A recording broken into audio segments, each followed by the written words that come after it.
kasih Brida. Dan seperti biasa, Selasa dan Jumat kita akan selalu hadir dengan inspirasi-inspirasi dari sekolah maupun dari UPT ataupun juga dari dinas terkait. Dan pada kesempatan pagi hari ini tentu saja saya selalu bersama dengan partner siaran saya, ada Pak Amri ya, Bapak Dr. Muhammad Amri Akbar. Beliau merupakan profesional pendidik lingkungan. Assalamualaikum Pak Amri. Waalaikumsalam Ya. warahmatullahi wabarakatuh. Apa kabar Pak? Alhamdulillah, Ibu Rumi gimana? Alhamdulillah, bukan kemarin kita tidak bertemu Pak ya.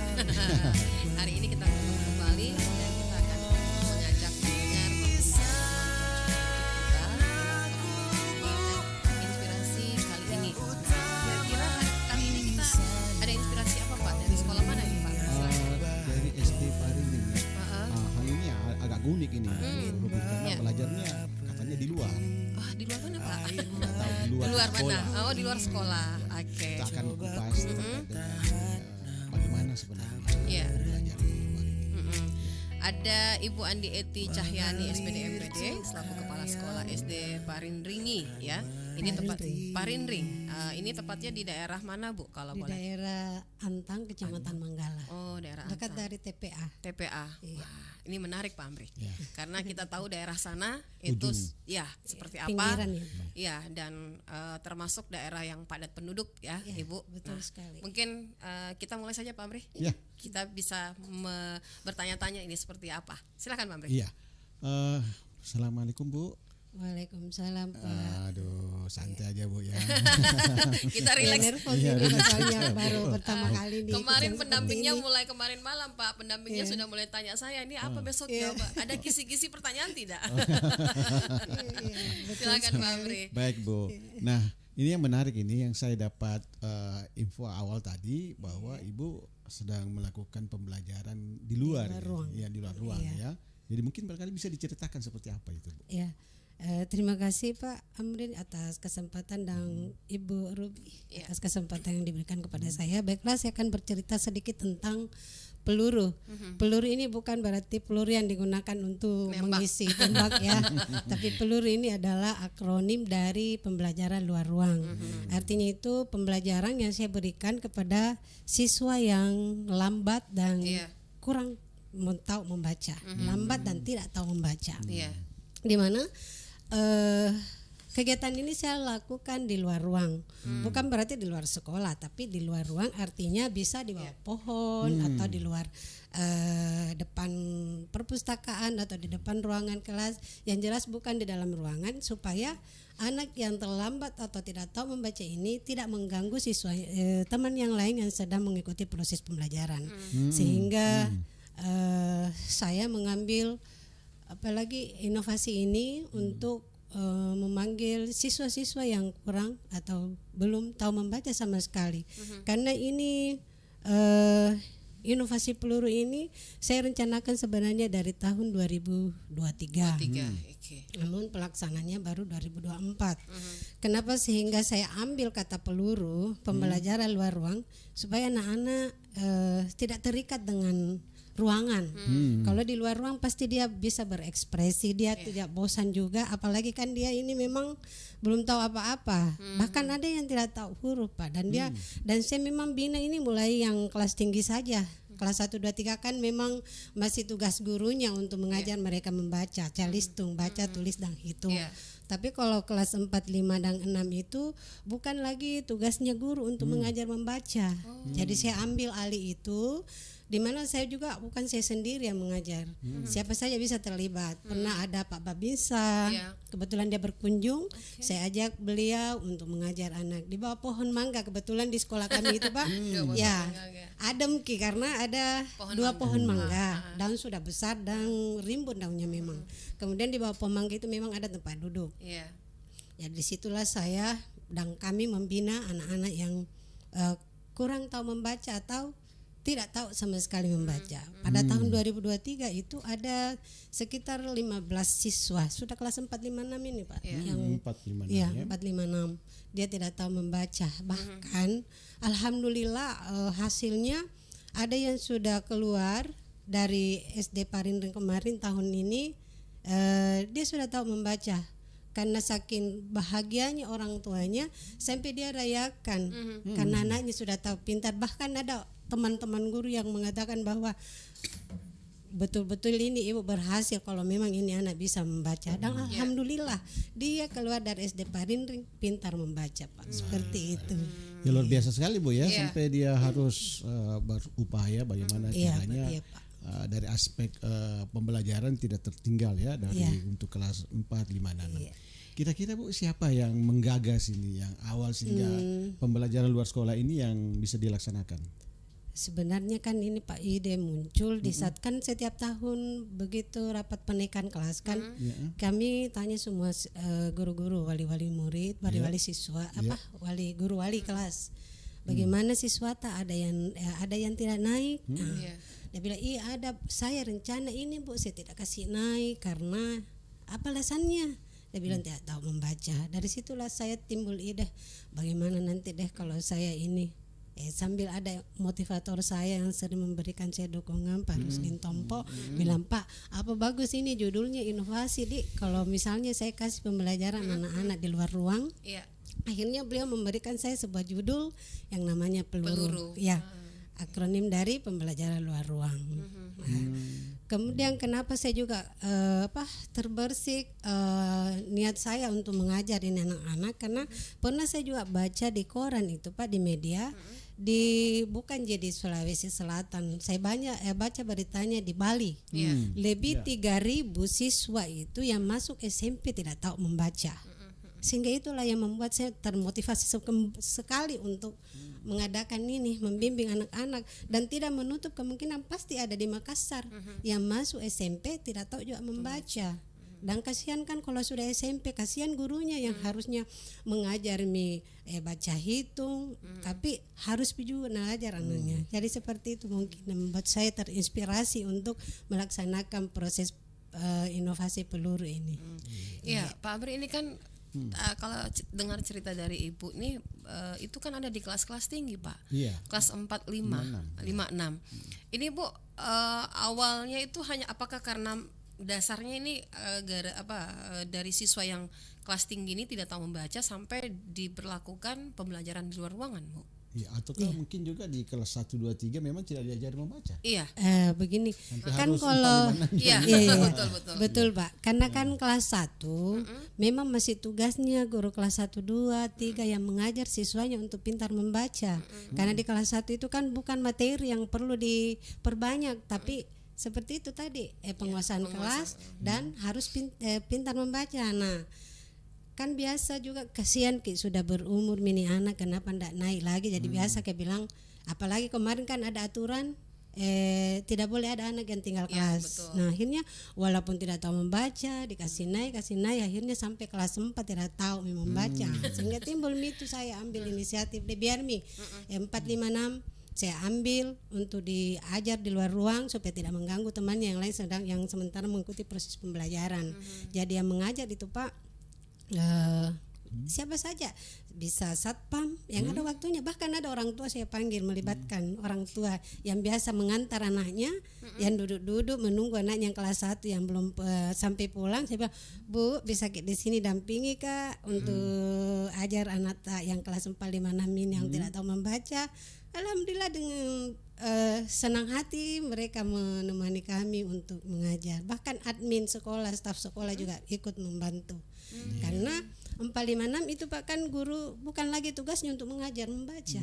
Dia hanya tugasnya memberikan materi kepada siswa-siswa. Jadi kalau kapan lagi terkuras waktunya untuk ajar ini anak, maka yang lainnya kurang perhatian seperti itu Pak. Jadi bisa dipastikan Bu Ruby, jadi tujuan PBL ini, pembelajaran ruangan ini fokus mungkin barangkali hanya untuk literasi khusus literasi untuk meningkatkan baca Nah dari apa yang disampaikan tadi Ibu itu mengenai tujuan utamanya, tentu kira-kira Bu manfaat yang dirasakan siswa itu apa ya? ada beberapa sebenarnya manfaat, bisa manfaat ke siswa sendiri. Pertama, dia bisa menyerap pembelajaran.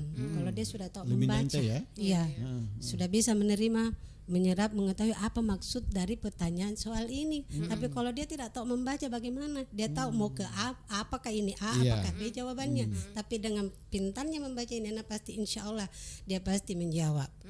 Kemudian manfaat yang kedua adalah anak tersebut akan timbul rasa percaya dirinya dibanding dengan teman-teman yang Yang lain. lain. Ya, seperti itu kalau manfaat untuk anak-anak.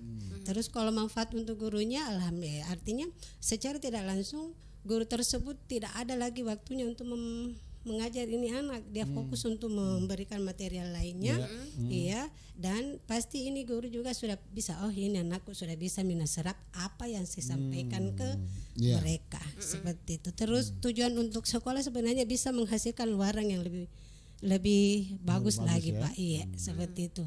Manfaat untuk kedua orang tua, ya, orang tua pasti bisa memilihkan anaknya sekolah-sekolah yang lebih tinggi dan lebih bagus lagi karena anaknya sudah pintar membaca. Bisa jadi seperti itu. Tahun berikutnya lebih bagus. Lebih bagus. SD Parinding. Iya.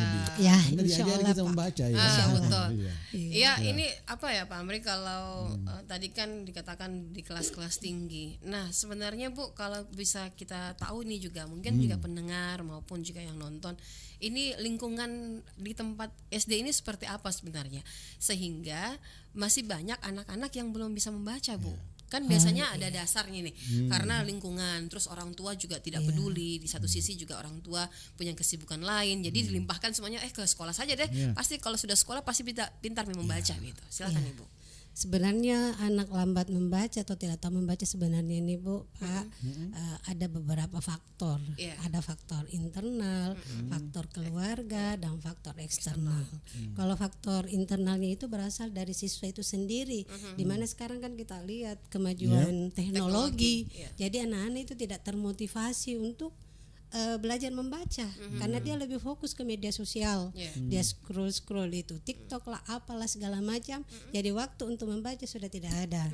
Ditambah lagi internal itu adalah ada namanya gangguan proses pembelajaran atau disleksia atau disabilitas, itu kan gangguan ya kepada anak. Terus faktor keluarga adalah tidak adanya dukungan dari keluarga, orang tua, perhatian untuk memantau anaknya ini apakah sudah pintar membaca atau tidak. Yang dia taunya hanya serahkan ke sekolah. Ke sekolah mau kena. Dia taunya itu di sekolah kau harus pintar, kau harus ini, padahal kita ini di sekolah membimbing anak berapa jam dibanding dengan di rumah. Sehingga itu faktor istilahnya sekolah lah segala-galanya. Iya, sekolah bisa semuanya gitu Pak. Iya. Seperti itu mungkin Pak. Kemudian kalau faktor eksternal mungkin kemarin-kemarin kan ada PJJ Bu ya. Iya. PJJ itu pembelajaran jarak jauh. Ini sebenarnya membuat anak juga tambah malas, tambah tidak tahu. Kemarin-kemarin itu sebelum yang namanya ada COVID itu anak-anak pintar baca tulis, menghitung. Sekarang kalau tanya kayak kali perkalian itu, aduh ya Allah, miris sekali. Ditambah lagi dengan misalnya teknologi atau buku yang kurang memadai, terus metode yang digunakan oleh guru juga kurang ini, itulah faktor eksternal yang bisa membuat anak tidak tahu dan lancar membaca. Seperti itu mungkin Pak Bu.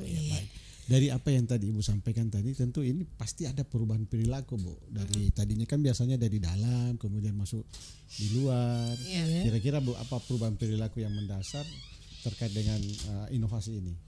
Perilakunya yang positif Pak ya. Positif. Artinya kalau anak dengan sudah tahu membaca, itu tadi perilaku positifnya, minat untuk literasi itu semakin tinggi dan tingkat percaya dirinya semakin tinggi juga. Seperti itu mungkin Pak. Mungkin barangkali begitu dia orang belajar tidak mengganggu lagi temannya. Ajari saya seperti itu Pak. Dia tidak mengganggu lagi temannya. Berapa persen Bu? Kalau dihitung berapa persen sebenarnya jumlah siswa? Ya, ini ada berapa rombel dulu ya? Berapa rombel ada di sana? Terus berapa persen sebenarnya tingkat ketidaktahuan siswa ini tidak pintar membaca Bu? Untuk tingkatan ini inovasi tuh lahir tahun berapa ini kan? Kita bisa tahu nih Pak Amri. Jadi kita bisa menghitung, oh ternyata inovasi ini lahir sekitar beberapa tahun ya, dan ada perkembangan gitu. Silakan Ibu. ide timbulnya inovasi ini rencana sih bulan tahun 2023. Iya, pelaksananya di 2024. Terus di sekolah kami itu ada 12 rombel, Pak, ya. Ada 12 rombel, ada yang masuk pagi, ada yang masuk siang. Banyak juga Bu siswanya. Iya, karena ada 305 Ibu ya. Di mana 2 shift karena ruangan belajar dan tidak cukup. Terus apalagi berapa persen hasilnya? Kalau tahun 2004 kemarin sebenarnya enggak sampai 50% sih Bu, bahwa ada 50% yang tidak tahu membaca dan enggak. Paling berapa ya, 20% lah yang tidak tahu membaca. Kalau tahun kemarin itu ada 15, sekarang ada 10 orang yang saya bina lagi di Berarti tahun ada ini. penurunan, ya. Iya, ada di tahun ini lagi 10 orang.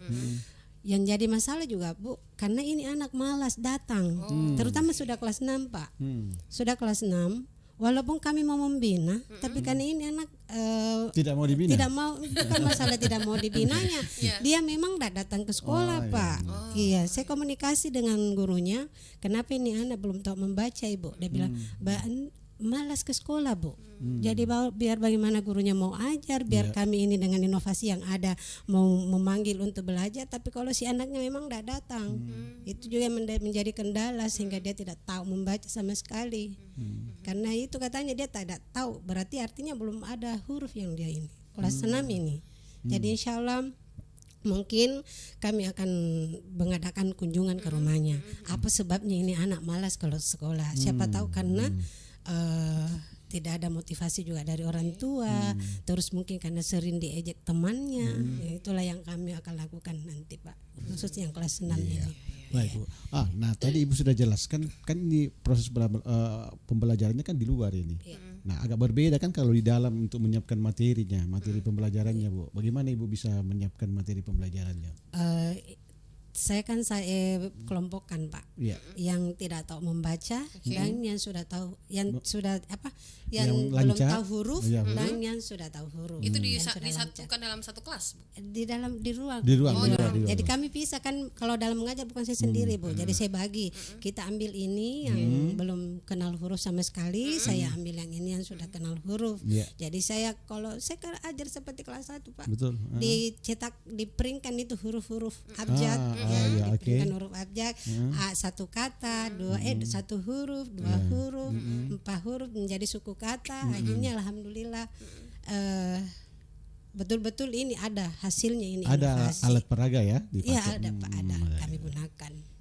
Tantangannya luar biasa Pak, karena untuk tingkatan anak SD kelas 4 kita bandingkan di zaman kita dulu Pak ya, minimal kita TK tuh sudah pintar membaca. Iya betul sekali. Karena dituntut untuk calestong. Nah sekarang kan juga ada tuntutan Ibu, calestong untuk tidak lagi diterapkan di sekolah. Jadi ini akan menjadi satu tantangan ketika ada sekolah yang tidak ada yang siswanya atau muridnya tidak bisa membaca, tidak bisa membaca.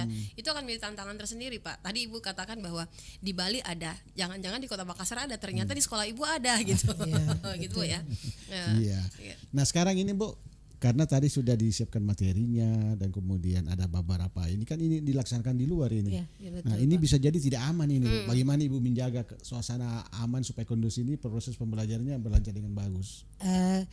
Kalau misalkan kami adakan di lingkungan sekolah sendiri Pak, kemudian pada saat jam pembelajaran, jadi gangguan dari yang teman-teman yang lain pasti tidak ada, karena kami adakan di jam pertama, misalnya pagi. Kenapa saya pagi? Karena pagi itu kan masih segar-segar otaknya anak-anak untuk diajar. Jadi jam pembelajarannya itu memang jam 8 bunyi bel, mulai pembelajaran, saya panggil ayo kita ke ini di bawah pohon mangga belajar. Jadi enggak masalah gangguan dari teman-teman yang lainnya tidak ada Pak. Seperti itu. Jadi memang enggak ada ya. Tadi yang disampaikan Bu memang karena di luar sekolah tentu kan ini tadi ada siapa dari orang tua murid, dari Binmas. Terus bagaimana orang tua ini yang dipanggil menyesuaikan Bu dengan materi yang tadi sudah disiapkan? Iya. Kalau Nabil, saya panggil Bu, bisa kita dampingi di sini mengajar anak-anak. Apa yang bisa ada janunya Bu? Bilang oh iya ada ini. Jadi tinggal mereka mengajar membaca di situ. Itu pentingnya alat peraga Bu. Ya betul. Kalau ada peraga otomatis itu. Otomatis bisa mengajar. Ini tertariknya juga saya Pak, karena di sekolah itu kan ini kan kalau dilihat dari nama inovasinya itu pembelajaran di luar ruang. Iya. Nah ini pasti ada daya tarik Pak, karena mengajak anak-anak itu belajar di ruang satu hal yang dimana anak-anak juga senang ya Pak ya. Kalau di dalam ruangan itu membuat anak-anak kadang-kadang bosan. Jadi ini salah satu langkah yang dilakukan oleh pihak sekolah dengan ya kita bisa ajungin jempol buat ini Pak, buat motivator dari inovasi ini ya, karena tidak mudah menggerakkan anak-anak untuk belajar di luar ruang, apalagi daerah padat penduduk ya Bu. Sekolahnya kan itu biasanya kalau anak-anak diajar keluar sekolah belajar di ruangan itu kan ada kebahagiaan tersendiri buat anak-anak, bisa mengenal dan lebih dekat dengan alam. Tapi dengan situasi yang agak krusial sih menurut saya Pak, karena daerah TPA itu kan padat penduduk ya, belum lagi dekat jalan, ini dekat jalan raya Bu ya. Alhamdulillah agak jauh dari TPA. Jadi baunya enggak terlalu sampai ke sekolah sih. Bau TPA-nya, kecuali kalau misalnya hujan yang biasa dekat ada. puskesmas ini Bu ya. Iya, puskesmas Tamang apa? Iya betul. Betul sekali. Tahu jalan. Iya. Pak, mari kita akan break dulu Pak, dan kita akan lanjut setelah kita lewatkan yang berikut ini.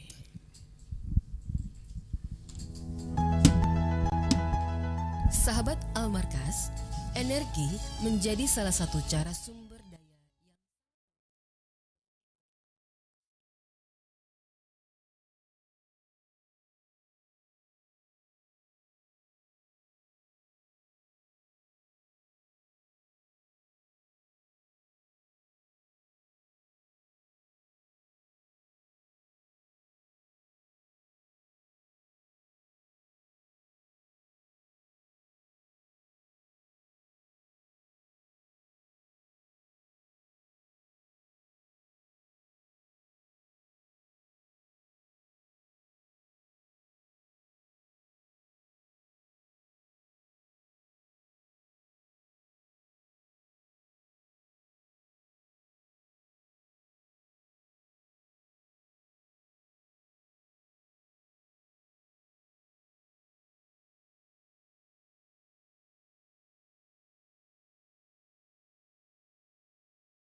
kita masih melanjutkan inspirasi Brida, dan tadi Ibu Andi Eti ini sudah menjelaskan sedikit ya soal cerita bagaimana tentang sekolah ini ya, melahirkan anak-anak yang tadinya tidak tahu membaca akhirnya pintar membaca.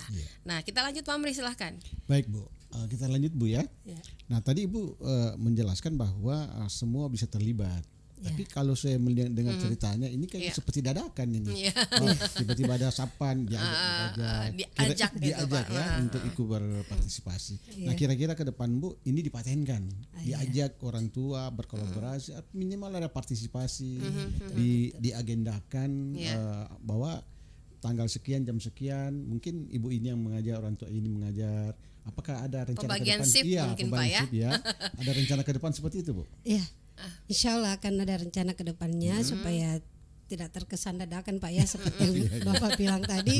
Jadi nanti mungkin insya Allah misalnya hari Senin ibu ini yang mengajar dengan didampingi staf Kak atau siapa Selasa sampai 5 hari kerja saja Pak. Jadi hari Sabtu itu tidak kami adakan.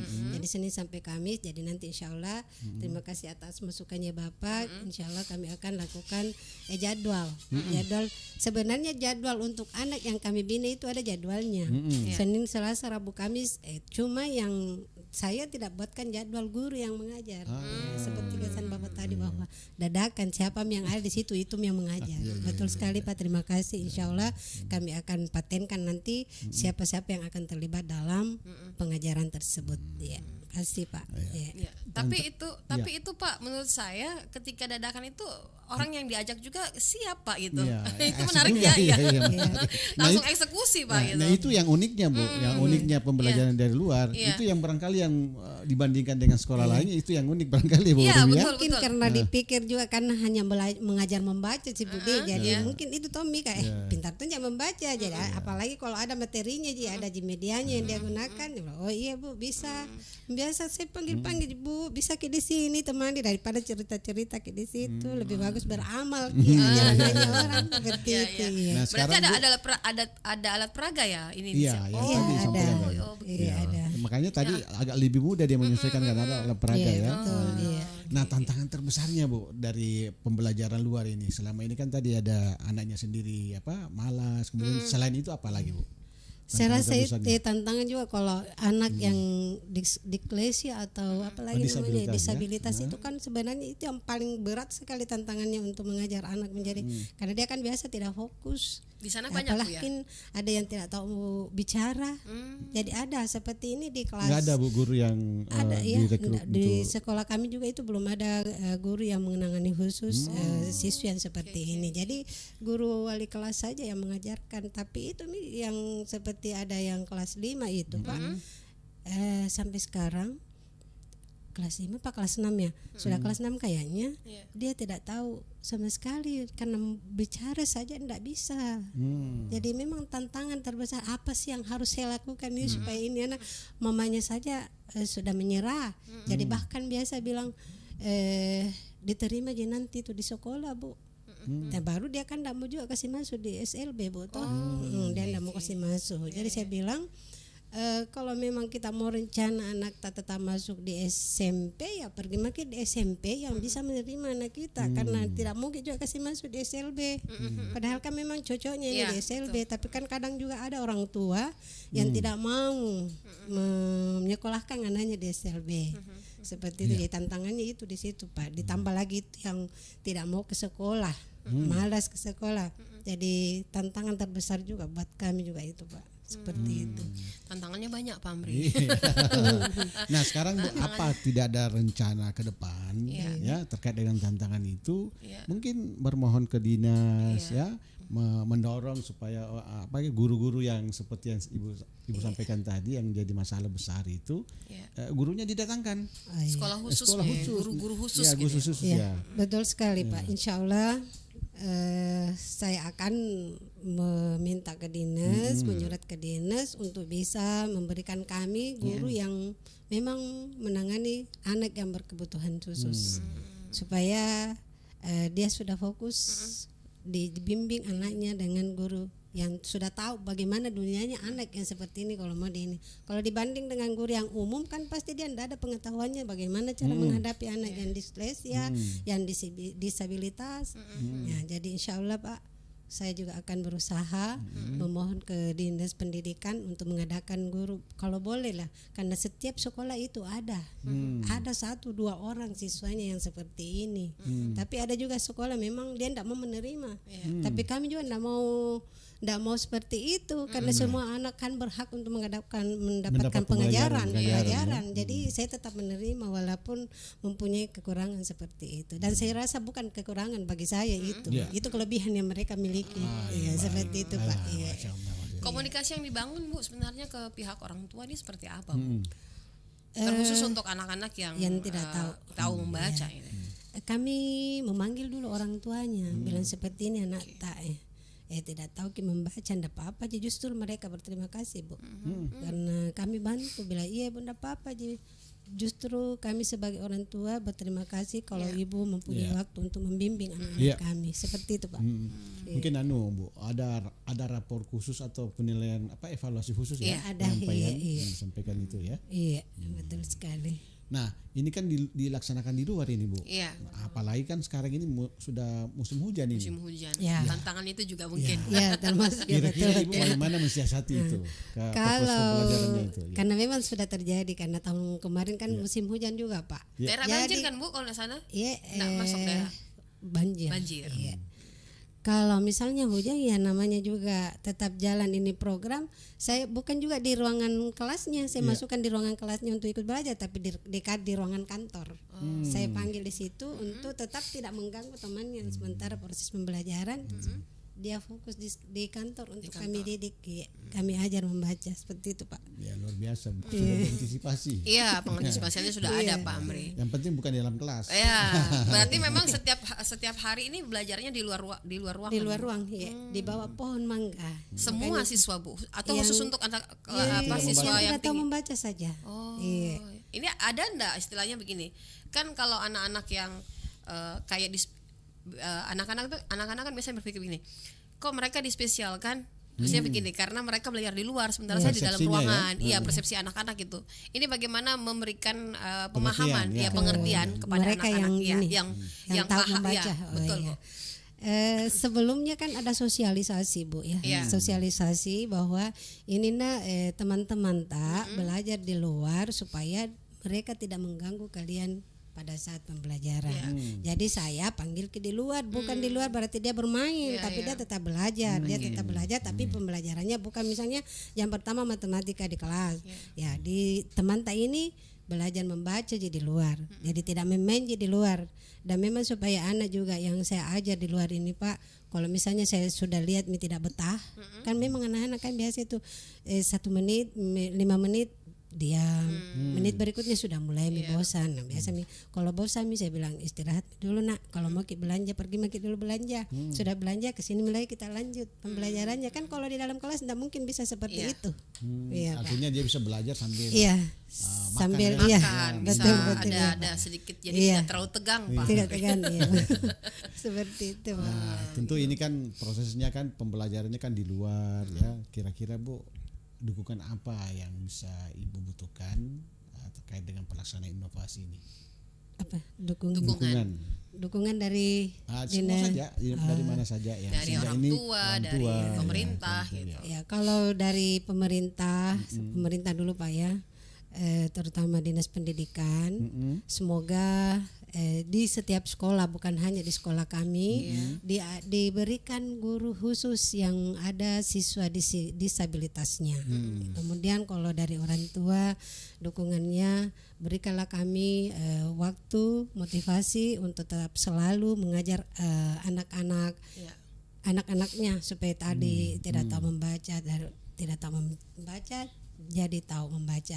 Kemudian dukungan dari teman-teman guru, alhamdulillah mereka selalu memberikan motivasi, semangat dan dorongan kepada kami yang ikut berpartisipasi dalam pembelajaran tersebut. Seperti itu Pak. Ini Bu, inovasi ini apakah sudah pernah ada direplikasi sekolah lain, diikuti oleh sekolah lain, atau ada rencana bagaimana ada inovasi baru di sekolah tersebut itu Bu? Kalau direplikasi sih belum ada Bu, cuma ada yang kami ajak. Seperti kan dalam lomba inovasi itu kan ada IMA, replikasi IMA dan IGA. Saya itu kerjasama dengan SD yang ada di Sinjai. Cuma belum berlanjut ini, baru mengadakan ini komunikasi saja. Apakah kedepannya dia mau meniru atau tidak? Ya, nanti kami akan bicarakan kembali dengan kepala sekolahnya. Ada rencana inovasi lain Bu yang akan dilahirkan oleh sekolah tersebut? Kebetulan ada 2 guru kami itu saya berikan motivasi juga, dorongan untuk membuat inovasi. Kalau tidak salah Gadea apakah namanya judulnya, yang satunya tentang pembelajaran, di mana juga Pak Rusdin Tompo yang memberikan judul. Kalau saya sendiri ada lagi Bu, namanya Insan. infak solidaritas untuk kebersamaan. Itu lagi yang akan saya insya Allah akan ikut di IMA lagi nanti ini. Iya. Nah, bagaimana Bu? Kan ini kan 2023, 2024 ya untuk kegiatan inovasi peluru. Iya. Nah, ini kan harus berlanjut terus ini. Insya Allah. Ya, jangan buat lagi Ya, kegiatan tidak baru stuck inovasi gitu, Pak, tidak continue lah ya. Kira-kira Bu strategi apa Bu yang Ibu lakukan ya terkait dengan keberlanjutan inovasi ini, sehingga tadinya kan harapannya Ibu ini kan semua SD itu kan, semua siswa itu kan bisa tahu membaca ya. Iya. Yang tadinya berapa banyak tadi Bu? 15 ya? 305 ya. Siswa hanya 15. Sekarang 20 lagi Pak. Tahun 2025 ini tinggal 10 yang belum tahu tinggal membaca. 10 ya. Iya. Artinya kan dari 15 turun jadi 10 Iya, ya. iya betul Nah, sekarang sekali. strategi Ibu apa kira-kira apa yang Ibu lakukan bagaimana sehingga inovasi ini bisa tetap berlanjut? Ya, strateginya jangan pantang menyerah dan tetap menjalankan inovasi ini sampai walaupun misalkan Pak, Iya. saya tidak jadi definitif di situ, Insya Allah, Bu. ada Amin, ada nanti. teman yang lain menggantikan, saya akan sampaikan bahwa SD Parindring ini punya inovasi yang seperti ini, jadi silahkan kita lanjutkan, jangan matikan, tetap dihidupkan, jangan mati karena pada saat saya sudah tidak ada, seperti itu Pak, dan tetap berjalan terus Pak. Iya. Berharap inovasinya bisa berlanjut Pak Amri, Iya. terus berharap inovasi ini juga tidak akan berhenti sampai di sini gitu. Iya, betul. Bentuk dukungan sendiri Pak Amri dari Brida ini. Nah, tentu kan kami akan tetap mensupport Bu, memfasilitasi apa yang menjadi harapan tadi kami sudah catat tadi itu, dan tentu ini menjadi policy brief ya, menjadi sebuah kebijakan nanti untuk direkomendasikan ke pemerintah pimpinan, bahwa ternyata memang guru-guru yang punya keahlian khusus terkait dengan disabilitas ya ini yang perlu disebar di Perlu beberapa, diadakan di setiap di sekolah. ya. Iya.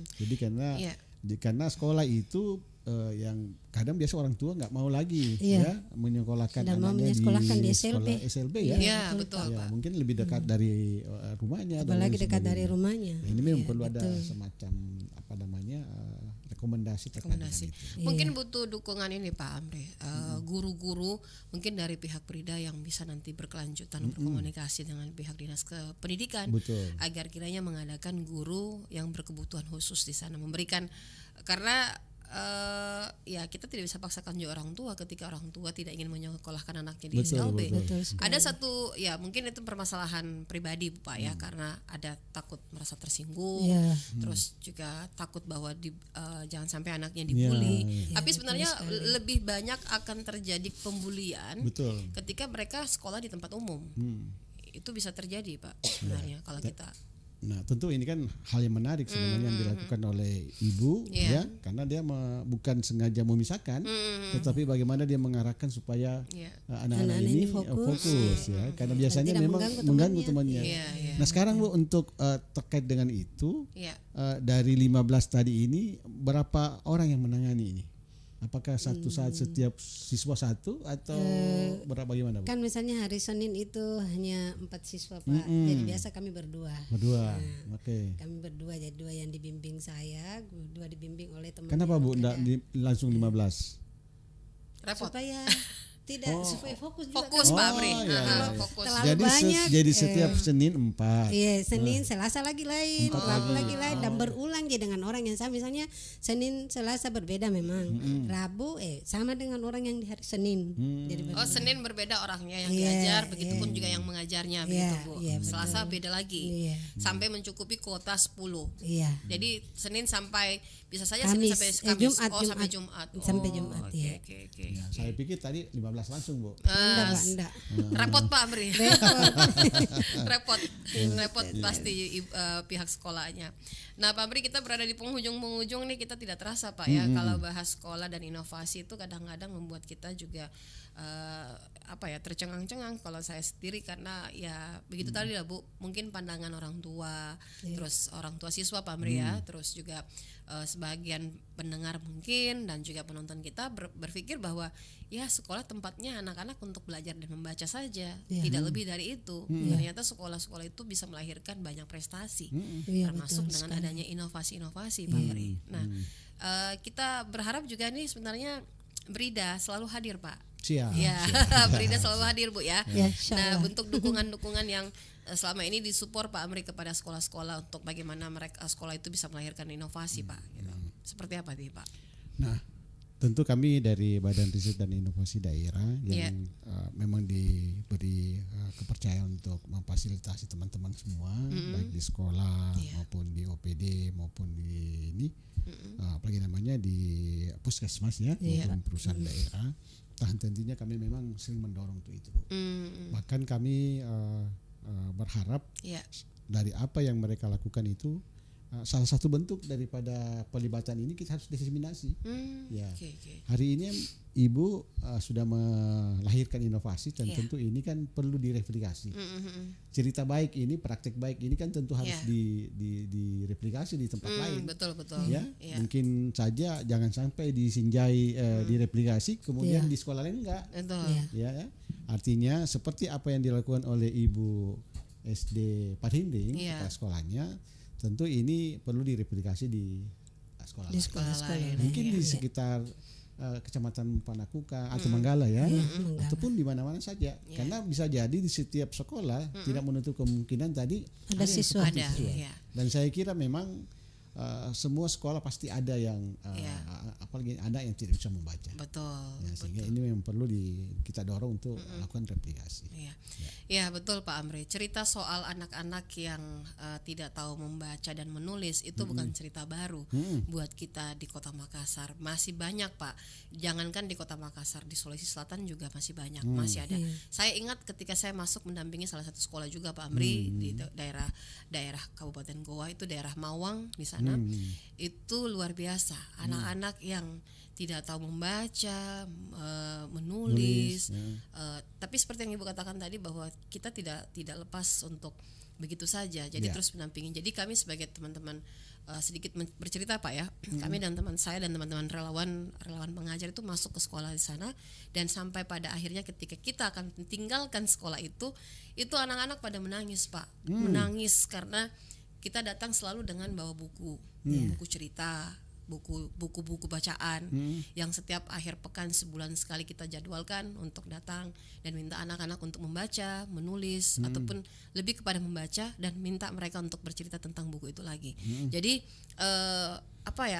ada kesenangan tersendiri ya ketika mendampingi anak-anak yang tidak tahu membaca, dan itu juga terjadinya di sekolah-sekolah tinggi Pak, di kelas-kelas tinggi maksud saya, di kelas-kelas tinggi. Dan pada akhirnya sekarang sekolah itu sudah punya perpustakaan, sudah punya dan sudah beberapa mengikuti lomba-lomba dan sampai menang. Dan itu prestasi yang menurut kami, wah ternyata kita kesana tuh tidak sia-sia. Sekolah itu akhirnya berkembang, dan sekolah yang sekarang ini juga menjadi selalu mendapat percontohan Pak. Jadi dan itu anak-anak sekolah di sana itu mereka ya termasuk tadi seperti kata Ibu tadi, orang tuanya juga kurang peduli gitu. Ya, banyak karena mereka biasa cerita, saya pulang sekolah biasanya tinggal main, ada PR enggak kerja gitu Pak. Jadi sedih saja kalau masih ada di Indonesia ini. Kita sudah merdeka 80 tahun Pak Amri ya, masih tapi banyak tidak berdaulat. Betul, masih banyak anak-anak yang tidak tahu membaca dan menulis. Kita sudah 80 tahun merdeka, tapi ternyata kalau kita ke pelosok-pelosok ya, tapi bukan hanya di pelosok Pak. Di perkotaan pun kita masih bisa lihat anak-anak tidak tahu membaca dan menulis. Betul. Tragis. Tragis namanya. Memang ini memang harus semua pihak ya. Jadi tadi Bu, ini menarik Bu. Saya langsung terpikir bagaimana kalau misalnya komunitas juga diundang Bu nanti ke depan ya. Betul. Dengan harapan ke depan bagaimana keberlanjutan daripada inovasi ini bisa berlanjut ya. Diajaklah komunitas Ibu Ruby ini. Betul Pak. Iya. Baik Pak Amri, kita berada di akhir kebersamaan kita. Mungkin ada yang ingin disampaikan, baik dari Ibu dulu, mau nanti ke Pak Amri. Silakan Ibu. Kalau saya sih yang perlu saya sampaikan, jangan pernah berhenti untuk berbuat baik, itu saja. Karena kebaikan yang kita lakukan akan kembali ke kita sendiri. Keburukan yang kita lakukan akan kembali ke diri kita sendiri. Seperti itu pesan saya. Baik, terima kasih Pak Amri. Mungkin ada motivasi lagi? Saya kira memang ini hal yang bagus sekali terkait dengan pembelajaran. Jadi belajar itu di mana saja, bukan hanya di dalam, bukan hanya di rumah, tetapi dimanapun. Yang penting suasananya bagus, ya. Tetapi yang paling penting adalah kolaborasi tadi, partisipasi ya, Iya. mengajak orang tua untuk ikut berpartisipasi. Ternyata dengan cara begini orang bisa belajar, bisa jadi pintar ini, dan tidak mesti harus di dalam kelas ya. Betul. Dan saya kira memang komunitas juga perlu Diadakan, Pak, diadakan ya. Iya. Tadi Ibu Ruby sudah bercerita banyak dengan komunitasnya, ternyata dengan harapan apalagi namanya dia terlibat, Iya. ternyata tanpa guru pun juga ya. Betul, Pak. Anak Dia bisa. juga bisa. Nah. Saya kira itu, Bu. Baik, terima kasih.